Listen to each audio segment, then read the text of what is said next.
नमस्कार दोस्तों, स्वागत है आपका हमारे चैनल व्हाट यू थिंक में। और आप देख रहे हैं what you think YouTube channel. दोस्तों, इस देश की स्वतंत्रता को प्राप्त करने में बहुत सारे लोगों ने अपना योगदान दिया। बहुत सारे स्वतंत्रता सेनानियों ने अपनी प्राणों की आहुति दी और तब जाकर के हमें यह देश स्वतंत्र रूप में प्राप्त हुआ। कहने के तो हम कहते हैं कि आज़ादी मिली, लेकिन हमें कहना चाहिए कि हमने आज़ादी छीनी। तो कुछ ऐसे भी स्वतंत्रता सेनानी हैं जो गुमनाम हो चुके हैं, जिन्हें हम आज जानते तक नहीं हैं। उन्हीं क्रम में हमने इसके ऊपर 2 वीडियो बनाया था, भारत के गुमनाम स्वतंत्रता सेनानी पार्ट 1 पार्ट 2, और इसको आपने खूब सराहा। तो आज हम ऐसे एक और स्वतंत्रता सेनानी को लेकर के आए हैं जो गुमनाम तो शायद अभी तक नहीं हुए हैं, लेकिन इनकी जीवन गाथा को फैलाना बहुत आवश्यक है। जी हाँ, हम बात कर रहे हैं धरती आबा भगवान श्री बिरसा मुंडा जी का। आज की वीडियो में इनकी ही पूरे संपूर्ण जीवन गाथा को बताने का कोशिश करेंगे। और अगर अभी तक आपने हमारे चैनल को सब्सक्राइब नहीं किया है तो चैनल को सब्सक्राइब कीजिए, बेल आइकन को हिट कीजिए ताकि हमारा हर अपडेट आपको मिलता रहे। साथ ही साथ इस वीडियो को अपने दोस्तों, अपने फैमिली मेम्बर्स के साथ शेयर कीजिए ताकि उन्हें भी पता चले जो आज तक हो सकता है कि वो नहीं जानते होंगे।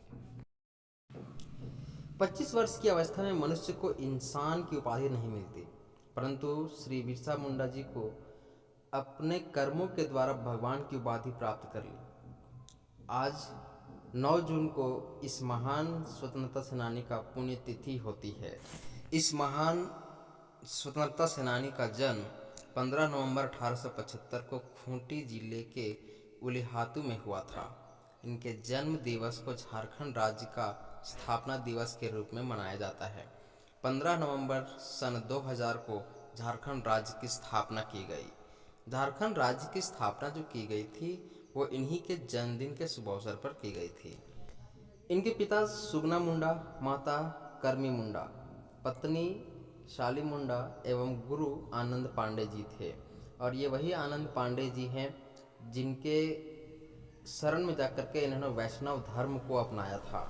श्री बिरसा मुंडा जी के अनुयायियों को बिरसाइयत कहा जाता है।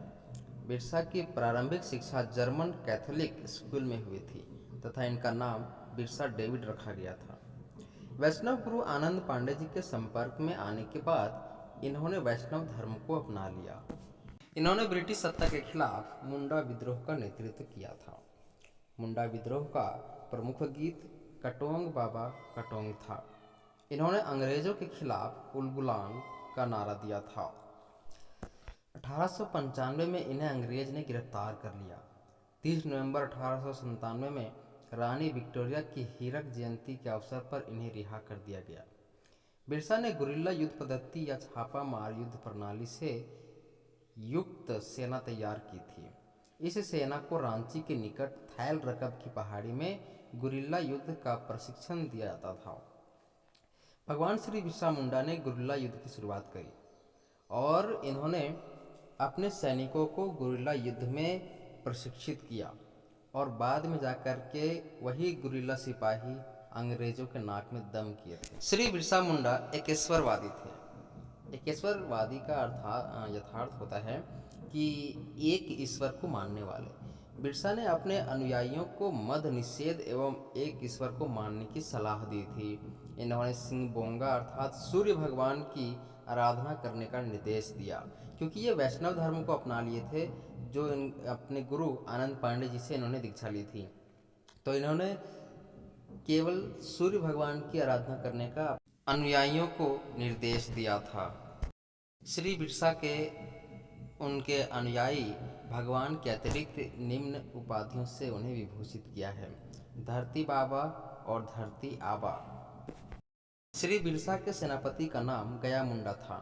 3 फरवरी 1900 में बिरसा को अंग्रेजों ने फिर गिरफ्तार कर लिया। रांची केंद्रीय कारागृह में 9 जून सन 1900 को हैजा नामक रोग से श्री बिरसा की मृत्यु हो गई। वैसे इनका मृत्यु संदेहास्पद माना जाता है क्योंकि ये अंग्रेजों के चंगुल में थे। बिरसा के प्रयासों से उनकी मृत्यु के बाद भी ब्रिटिश सरकार ने 1902 में गुमला को, 1903 में खूंटी को अनुमंडल का दर्जा दिया।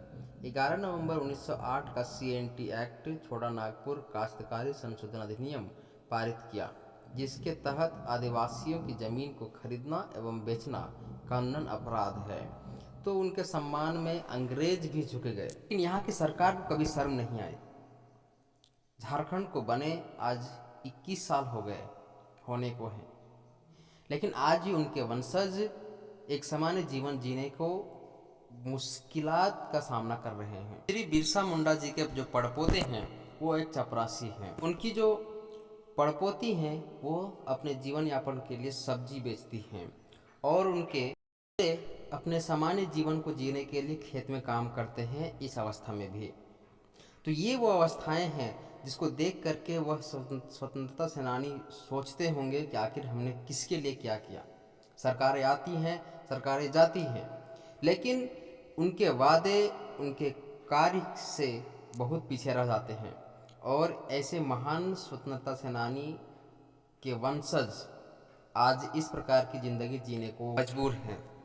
लेकिन इस 21 साल को या 20 साल में कितने नेता गरीब से अमीर हो गए, और ये हमारे वंशज जो श्री बिरसा मुंडा जी के हैं वो आज भी उसी दयनीय स्थिति में हैं। हालांकि कुछ दिन पहले इनका जब ये स्थिति पेपर में छपा तो बहुत सारे लोग इनकी मदद को आगे आए, लेकिन सवाल ये उठता है कि आज 20 साल में आखिर हमारी राज्य की सरकारें जो आईं और गईं वो क्या कर रही थी।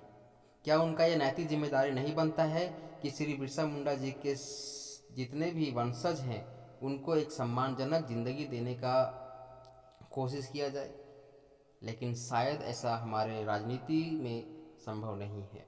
तो ये थी श्री बिरसा की जीवन गाथा जो हमने रखने की कोशिश की है।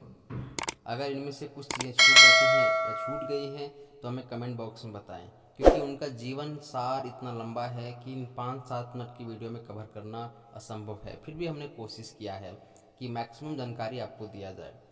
मिलते हैं नेक्स्ट वीडियो में, तब तक के लिए नमस्कार।